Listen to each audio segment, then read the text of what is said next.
Hi, everyone, and welcome to the Quitcast. My name is Becca Syme, and I am an author success coach, and I've coached more than 6,000 authors in my career. And one of the reasons we're doing this Four Pillars of a Sustainable Author Business series that we're in the middle of right now, we're going to do episode 3 in this series. One of the reasons we're doing this is because as I coach people at volume, just a high number of individual one-on-one meetings with authors of all stages in their careers, there are very clear patterns that emerge about what sustainable platforms look like and what they don't. And after we finish the 4 pillars of the sustainable business, where I'm going through each one of the things that the sustainably long platforms have in common, or the foundational things that I think we need to have in place in order to create a sustainable business for ourselves. Once we finish that, I'm going to go through some of the things that are working against our sustainability. So I know some of you are going to nope out in episode 3 and episode 4 of this series just because we're going to deal with health. We're going to deal with physical and mental health. And I know a lot of people don't want to hear about this topic and they think that it's not important. And I'm going to acknowledge if you think it's not important, but somehow you're still kind of paying attention to it, that's fine. Like if you don't want to hear me talk about it, but you're willing to do the work to pay attention to it, I'm fine there. Like I don't need you to sit and listen to me admonish you. And I want to say up front, just from a sort of a warning place, right? I am not going to admonish people about their health decisions because every single person has a different experience in their health. And my goal in talking about this is to give some general principles that I think could be applied to most people. If you're one of the people that this does not apply to, feel free to excerpt yourself. You can stop listening to me at any time. But I do think these are really important. And I just want to say, I really want people to listen to this whole episode with an open mind because I do think that some of the ways we have categorically discussed health in the past have been extremely unhelpful. And I'll share a little bit about that in a minute. But I just want to say up front, please listen to the whole episode because I do actually think every single one of these action steps is important. So this is pillar number 3 of the sustainable author business. The first 2 were managing your attention and managing your finances. And this is all about managing your health. Okay. Action point number 1 is stand whenever possible. If you are capable of standing, if you are not, move your body whenever possible. So this is not about anything other than maintaining blood flow throughout your body. Because we are in a fairly sedentary profession when we are writers, and one of the downsides of sedentary professions is that there's a lot of musculature that you're not necessarily using anymore. I need us to try to exercise that musculature in our bodies whenever humanly possible. And that means I would like you to stand when you can, if you're able. And I would like you to stand as regularly as possible or flex your legs or do something to get blood flow circulating whenever possible, especially during periods where we really do have to sit for long periods of time. I know when I do coaching, I have a standing desk here and I have started trying to raise my standing desk on like a coaching session or 2 every day just to make sure that I'm standing when I can. But I can't stand for super long periods of time. And there are some activities I can't do. Like I can't stand and write. I have to be sitting down when I'm writing. And so there are some things that I'm not going to say stand all the time or, you have to have a standing desk. I'm not saying any of that. I'm saying more than you are now, do that. More than you are conscious of your blood flow and your circulation, be conscious of it. And again, as always, if you are already extremely conscious, ignore me. But for those of you who aren't, that's number 1. Any level of care for your physical blood flow and circulation. Number 2, stretch your arms, back, and shoulders whenever you can. If any of you have seen me speak in public in the last probably 5 or 6 years, one of the workshops that I do consistently at conferences, it starts off with, do you want better posture? And I'll sort of ask the question, do you want better posture? And then I watch the whole room kind of straighten up, right? Because we're all like, oh boy, I need good posture. And so we automatically put our shoulders back and kind of sit up straight and lift our chest and stuff like that, right? So then we talk about why don't we have better posture? And where we get to in the end is that you can't pay attention to every single part of your body at all times and also continue to have a life because you have a limited amount of attention. So my suggestion is to do these YLTW stretches, which is put your arms in a Y like YMCA. And I say, depending on your mobility, you have to be conscious of maybe doing a different stretch, but there are physical therapists out there who are making content about this. And I'm assuming that they're all over the place and that a quick Google search would help you to find an alternative. And you could even say alternatives to arm stretches or whatever you want. But anyway, this is what I do. So I recognize that those of you who are listening and not watching need me to describe this. So I'm going to show you and tell you what I do. And I learned this from a physical therapist that I saw. I'm going to put in a little plug to see a physical therapist. I have never met a group of people who know more tiny specific details about things that will help you have increased flexibility, increased health, increased capacity. Like they know such fine-tuned ways of helping. See a physical therapist if you ever can, and like have them design you a stretch routine. I think it's helpful. Anyway, so I'm going to describe and show you what I do. So I put my arms out in a Y like YMCA, and I try to start with my hands so that they're sort of visible in my peripheral vision. And then I want to pull slowly back and stretch slowly back over 30 seconds. And I don't always count. Sometimes I'm listening to music. Sometimes it just depends. Like it depends on what I do. But anyway, I try to pull back, not until it's painful, just until I can feel a little bit of stretch, and that's the Y. L is two L's, really. It's my right arm and an L with a perpendicular arm, my left arm and an L, and then I hold them. Again, so I want to see both of my thumbs in my peripheral vision, and then I want to be able to kind of hold that and or pull back. I can't always pull back in that particular stretch. And then T's, for me, the T is the place where I stretch a little bit more. So the T is just two arms straight out. So you look like a T, your arms aren't in T's. Like the L's, your arms are in L's. Anyway, T straight out. And then I do try to stretch back as far as I can, but that's partly because I know I used to play volleyball, so I know my shoulders have some flexibility and dexterity. So I'm trying to increase that again, right? I want to be able to get back to a place where I have a better range of motion, which I don't have anymore. So anyway, T's, and then the W stretch for me is two hands out where your thumbs are basically touching your shoulders and your elbows are kind of headed towards your rib cage. So that W stretch is I'm trying to stretch my middle to lower back.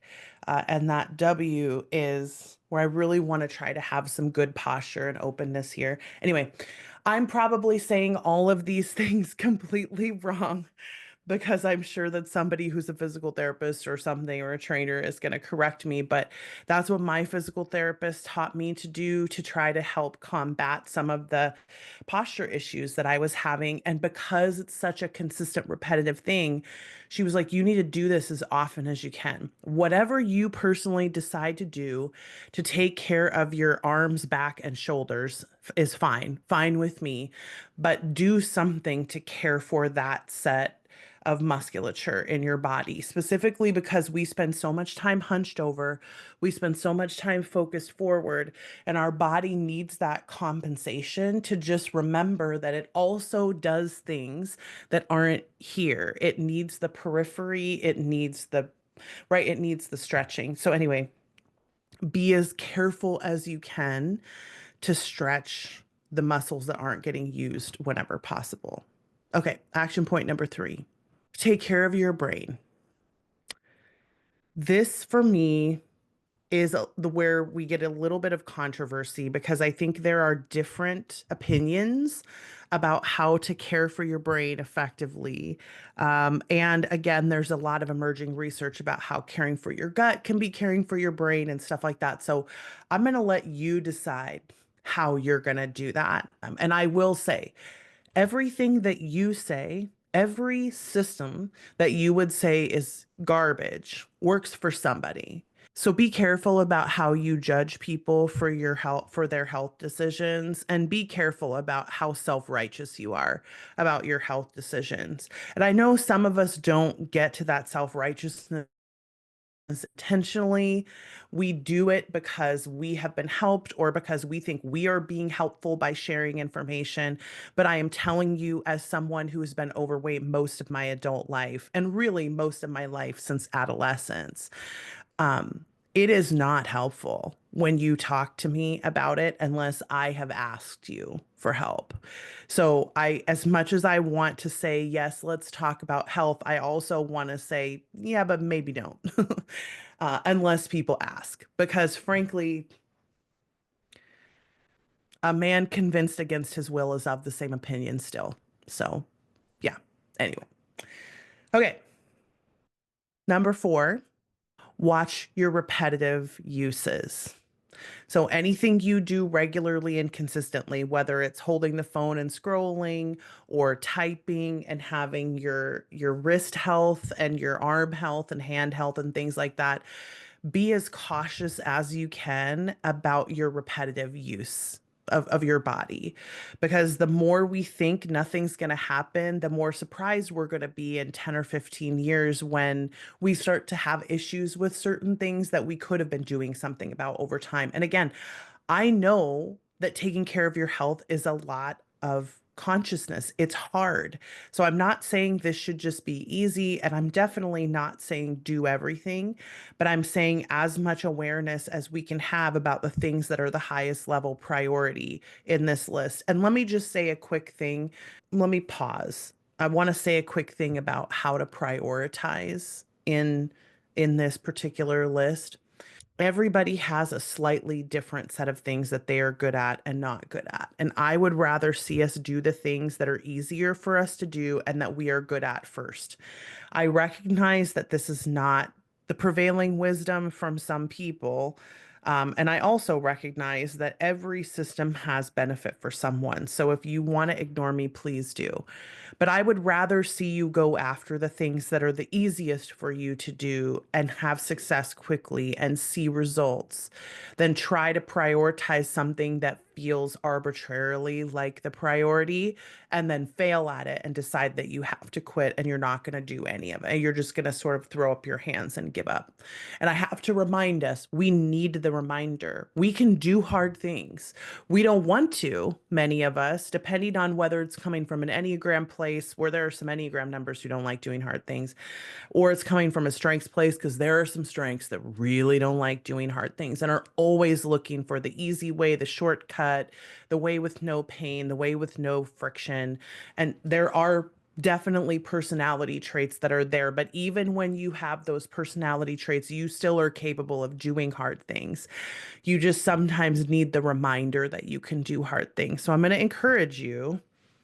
You can do hard things. Start with the thing that is the easiest for you to do and work towards the hard stuff. Because the more you can see those gains and see that you are actually making a difference in how you feel, the easier it's going to be to do other things. Don't start with the hard stuff first, unless it's your personality, your high competition, maybe you're an 8 Enneagram, knock yourself out, go nuts. High restoratives, sure, go for it. But most of us need to start with the easiest thing for us so we can see ourselves make progress and then feel like what we're doing actually matters. Number 5, action point number 5. Please drink water. I am sort of amazed, and a friend and I, just for your edification, we're going to talk about poop a little bit here, and it is not my favorite thing to talk about. My sister and her husband are very open with their bowel movement discussions, and we've had this sort of joke, like running joke in our family over the last several years about how much they talk about poop. And it really is kind of hilarious. They talk about poop more than any family I've ever met before. But also, it consistently reminds me to be conscious of my inner health, right? So, making sure that from a foundational perspective, that the most important element that you can get into your body that makes everything work correctly is water. So I just want to make sure because I'm not going to talk about food. I'm not going to talk. I made a passing reference to it when we talked about brain health because I have found for myself that when I stopped eating sugar and flour, it has significantly improved my brain function. And in fact, I went to Germany recently and I started eating sugar and flour again, and I could tell so much the difference that when I got back, I I wanted to stop. Like it was great while I was there. It was amazing while I was there. The food was fantastic. I don't know what people are talking about when they say they don't like German wine. German wine's amazing. I loved it. I brought a bunch back with me. But I know I function better and I'm like a week in and I can already feel the difference, right? So I'm not advocating for everyone doing that. I'm just saying if you have never considered it before, I would at least try it out. Like I would at least do if you've never done an elimination diet of some kind, not to lose weight, because I'm not encouraging anybody to do that, but to see what happens if you start making different choices with your body, just to see what happens. But this is not a food conversation. This is a water conversation. So the thing that you can put in your body that will help you the most is water.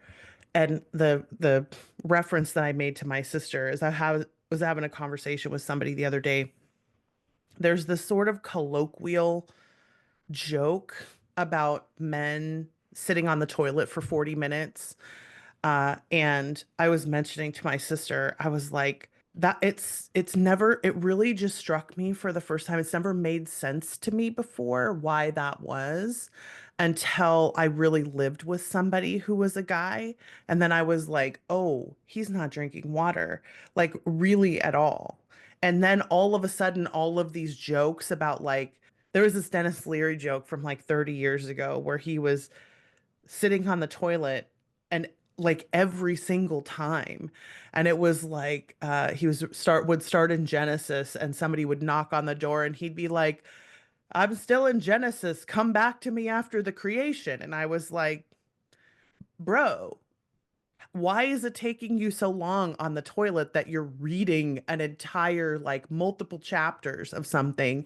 Like why are you not more healthy in your body, right? And then we sort of had this conversation about how, oh, right, it's this colloquial thing. And I'm like, it's not only that, but it's this colloquial joke that I've heard multiple comedians talk about this about, yeah, I was in the 40 minutes and I had the shower on and it was this hilarious thing of like every single day I do this or like, multiple times a week or the Tracy Jordan thing on 30 Rock. And I literally was like, if everyone would please just start drinking water, please just drink water. Like, yes, absolutely fiber. Yes, absolutely other things, but like, please just make your body healthier. Like, treat your body as though it is an important thing, that it's an important partner in this life that you're living, that you need to make sure it also has what it needs to function correctly. Like, when you're doing that, unless there's something medically wrong with you, and again, if there is, then you ignore everything that I say. But unless there's something medically wrong with you, like that's not something that I think I would like to hear happen to people, right? So please drink water. I'm not going to talk about poop anymore, but also please drink water and eat something that will help you in that area. Going back to the previous conversation about prioritizing, this is easy for me because I like the feeling of having my body function the way that it's supposed to, and not just my bowels, every part of me. Like everything feels better when I drink water. Everything works better. I notice the difference in my vision when I'm dehydrated. I notice a difference in my cognition when I'm dehydrated. Like, please just drink water. I'm going to stop now and move on. Thank you for indulging my weirdness there. Sorry about the toilet humor, although I don't know that I was being funny. But anyway, moving on, Becca. Moving on. Okay. Number six. Action point number six. I am really going after it today, I guess, because I'm talking to myself as much as anyone. Go to the freaking doctor is action point number six. And I say this with all love as a person who had spent prior to about 2 weeks ago, who had spent almost 2 years without going to the doctor when I wasn't sick. Like I went to the doctor because I had to get antibiotics. Some of you know about the ear infections I had around the first BeccaCon we had in Minnesota. I was at the doctor 5 times in 2 weeks or something like that. So it's not like I haven't been to the doctor, but go to the doctor preventatively and go to the doctor when you need to be at the doctor. Like stop not going to the doctor. And I'm acknowledging that that's a very privileged thing to say. I have health care, so it's possible for me to go to the doctor. And if you are not capable of that, I am sorry that I brought it up. And also, many of us who are not in a situation where we're not capable of going to the doctor are not going because we don't want to make the appointment or because we get uncomfortable. And I'm here to say, I don't want to negate how difficult it can be to do things like listen to doctors be wrong about stuff or have them make assumptions about you. I have been on the receiving end of those things as well. So I acknowledge that. And I acknowledge that not all doctors are competent.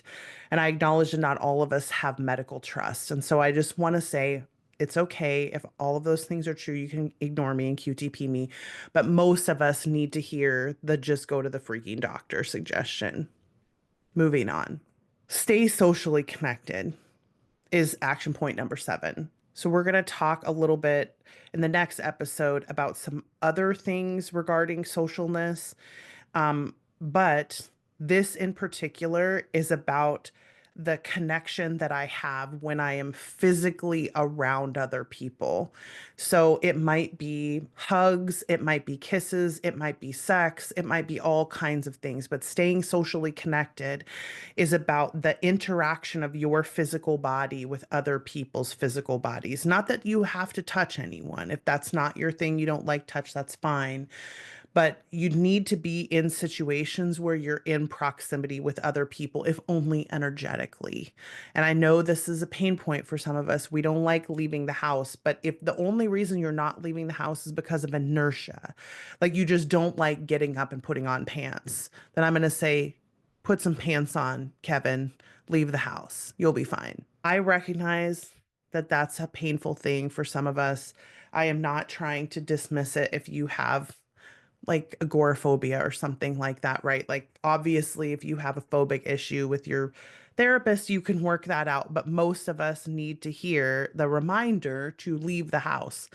It's sort of interesting the way that inertia works, that so many of us got into a place where we do not socialize in person because we had the lockdowns, and it just kind of changed our patterns in that way. And I want to encourage us to be as safely as possible going out and making sure we're getting back into social connection with people. And those of you who live by yourself, make sure that you're getting hugs regularly. Make sure that you're having some kind of safe touch whenever you can. And if you are in a relationship that where you're sexually active in any way, remember that that's part of your physical health. That's part of your sleep hygiene. It's part of your physical hygiene is maintaining regular intimate contact. It doesn't have to be sexual contact. If you don't want to do that, that's fine. But maintaining regular physical contact. This is one of those things where there's a bucket that we have where each one of us has a different level of need for physical contact. And some people's buckets are so small that they don't think about it until it's absolutely just drained of all capacity, right? And I went through this experience where after my cat passed away, like I had no sensation of physical touch because I just isolated for so long. And the reminder for myself that I had a bucket that needed that regular weighted physical contact of some kind. I got into a place when I moved where that happened again. So, like, I need the consistent reminder because I won't always remember it myself. So, I want to remind you all as well to make sure that you stay socially connected on some level, whatever way it's comfortable for you. And maybe a little bit in a way that it's uncomfortable, but in a safe way. Okay. Action point number 8.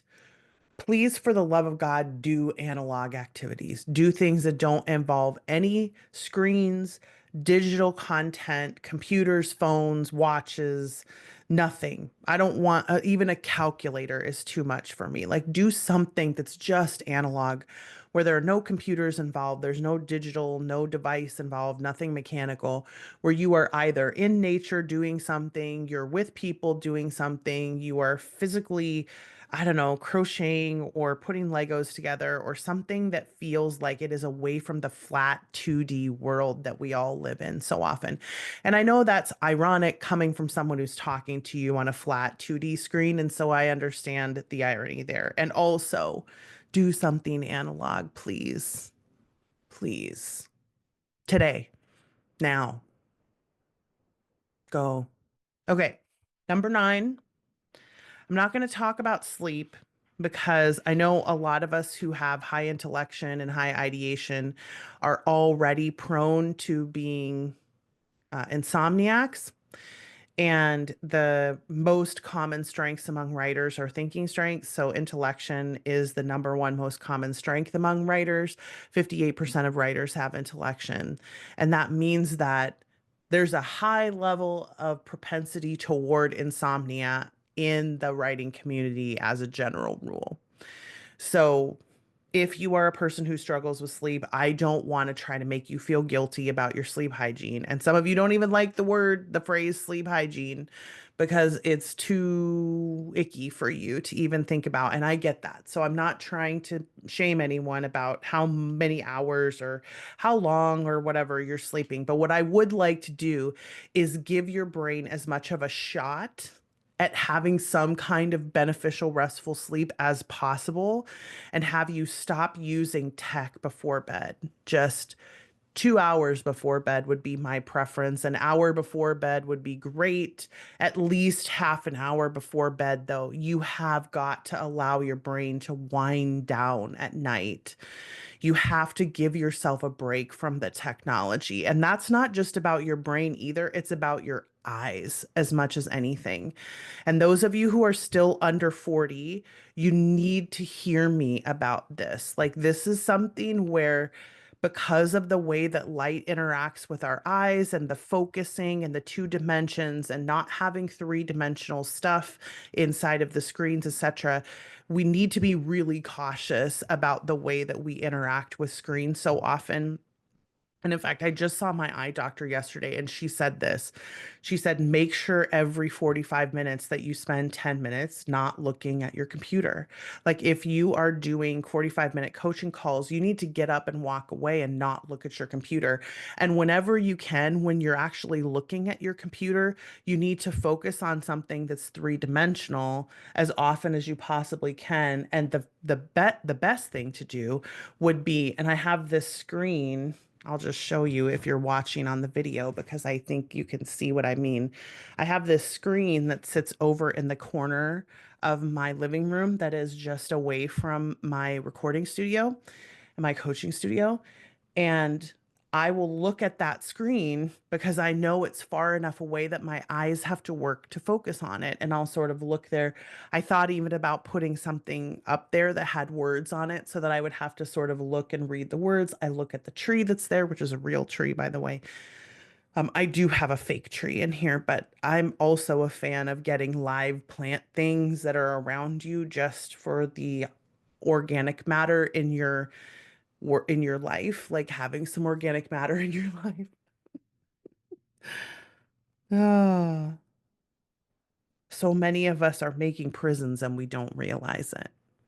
Like, we have these houses that we're building without thinking because what we're thinking about is the relative ease that we are using to construct our environments. And we're not thinking about things like organic matter and mobility and beauty, and we're building prisons and we don't even realize it. And I just want us to be more conscious about that.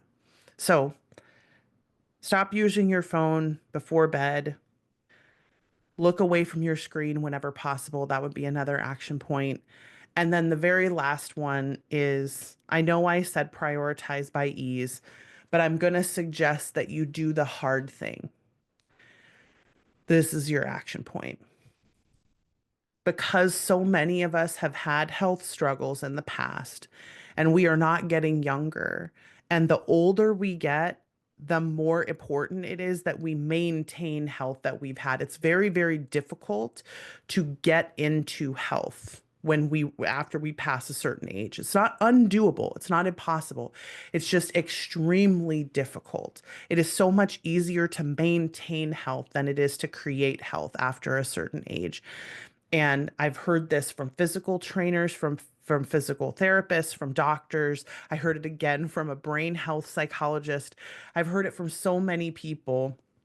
Even my optometrist said something about it to me when I was having my eye health discussion with her, because I'm going to have to get progressive lenses because I'm now over 45. So I'm having these conversations about, like, okay, your vision's going to deteriorate. What's that going to look like over the next 15 years, et cetera?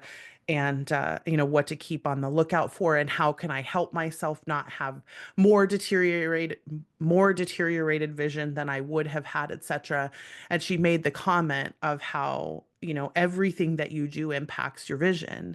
So what you eat, how much water you consume, all these things impact your vision. And a big way to promote vision health is to promote overall health. And so this idea that everyone is basically telling us that it's so much easier to maintain health than it is to create health. And we don't want to listen because we're in these consistent patterns that are keeping us making the same decisions that we've always made, because it's easy, because it's nostalgic, because the world is hard, because it's fun, because I don't want to. Like, whatever the reason is, we have all these reasons why we are not doing the thing that we're supposed to do. And I don't mean supposed to like there's an ethereal parent upstairs telling you what to do. I mean supposed to do in terms of, if you had a owner's manual for your body and the owner's manual said, this is how you take the best care of this asset that you have been given on this planet, of a physical human body. And the way that you can best care for this asset is to do these 25 things, let's say. And I'm like, no, I'm not going to do any of those though. But then I'm going to get mad at my body when it's not doing the things I want it to do. But I'm not going to do any of the work to take care of it. I'm not going to maintain it. And I think of that like living in a house that you never clean, that you never take care of, that you never make any improvements to, that you never spend any time maintaining. But then you get mad when it's dirty, or you get mad when it's run down. And it's like, that's not the thing. That's not the time to be feeling feelings about the rundown, the time to be feeling feelings. I know this is going to hurt some of us. It's going to be guilt for some of us. And I don't think that's a bad thing. I think so many of us feel these guilt feelings and we think that feels icky. I don't like that. I don't want to feel that anymore. So I'm going to turn Becca's voice off, instead of what the goal of that guilt feeling is, which is to produce different action and to produce a desire for some kind of a different outcome. So I know, I am not the person to be telling everyone to be in perfect health. I am certainly not in perfect health. I am definitely working on it. But this is the thing that I have to do this year, is I have to do the hard thing. I have to do the thing that I have just not been able to do in the past, because it is not easy to create health. As I start to age, I need to be maintaining health instead of creating it. So anything we can do to get into a state of health, to keep our physical body maintained, because we have all these different assets, right? We have an asset of attention, we have an asset of finances, we have an asset in our physical body and our brain that we need to take care of if we want to have longevity in this career. So that is my ending desire for us.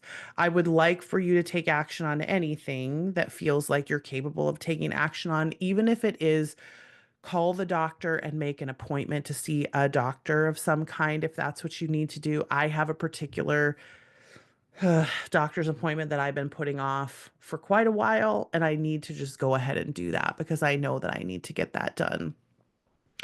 So that's what I'm going to commit to do to you. In fact, let me just open my email where that notice got.